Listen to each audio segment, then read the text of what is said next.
Hello mga kamamshi! Eto na naman ang iyong kamamshi. Tutulungan ko kayo kung paano magbalot ng embutido. So, pang-business po ito at hindi po pang-kain ng pamilya.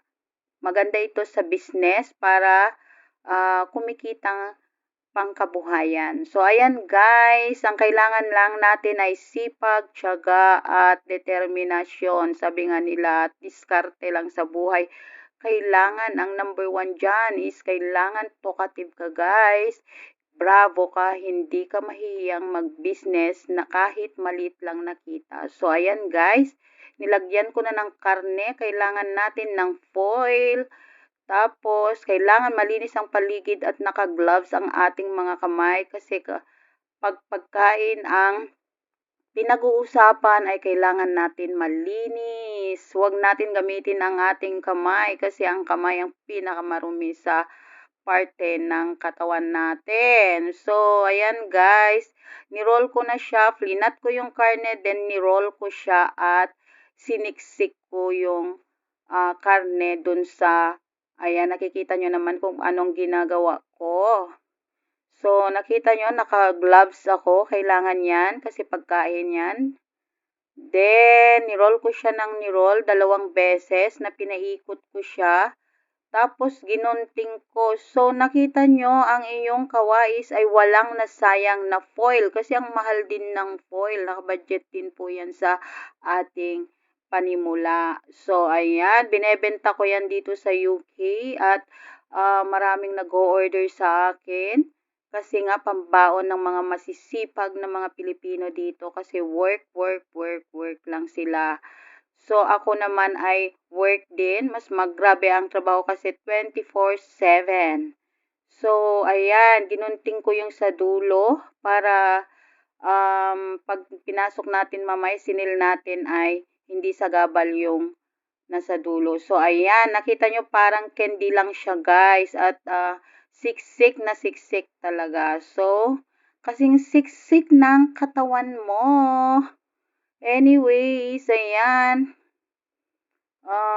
Grabe. Ayan, gagawa na naman tayo. I-flat mo lang yung karne dun sa foil, guys, at magsimula ka dun sa dulo. Ganun lang kasimple. So, ayan na, ganyan lang. Ang kailangan lang natin, ipatikim natin dun sa mga, alam nyo, guys, ang business, kasi dyan ako, passion ko ang business.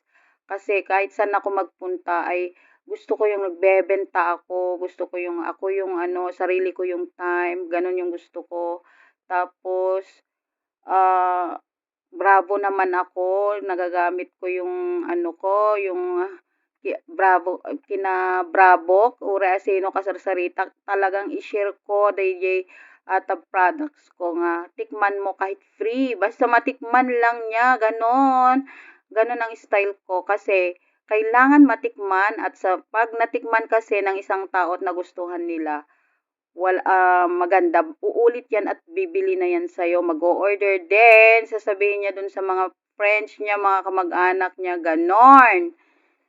So, at kung nagsabi sila ng bad sa sa business mo, tanggapin mo guys, huwag kang magagalit, huwag kang mainis kasi tinutulungan ka nila para mas mapabuti ang iyong business. Ganyan kasi ako, sabihin nyo yung totoo, i-rate nyo yung ko, tapos yun,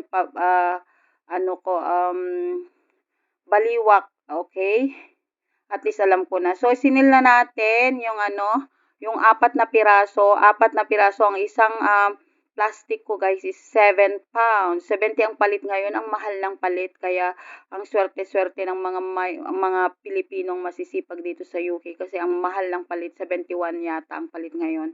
So ayan, may sealer ako, binigay ng napakabait na Pilipina. Niregalo niya sa akin. Kaya malaking tulong yan sa akin para mapaganda ko ang aking homemade food product. So ayan. Ganyan lang ginagawa ko dito guys. Nagtitinda ako longganisa. So, ang tinuturo ko ngayon sa inyo is magbalot ng tusino. So, wait my next video kasi ituturo ko sa inyo kung ano ang mga ingredients at recipe ng napakasarap na embutido. So, ayan guys. O, 'di ba? Wala na naman tayong nasayang na na plastic. Kasi mahal din mga 'yan. So, wag tayong magsayang. Ayan, prines ko na. O, nakita nyo?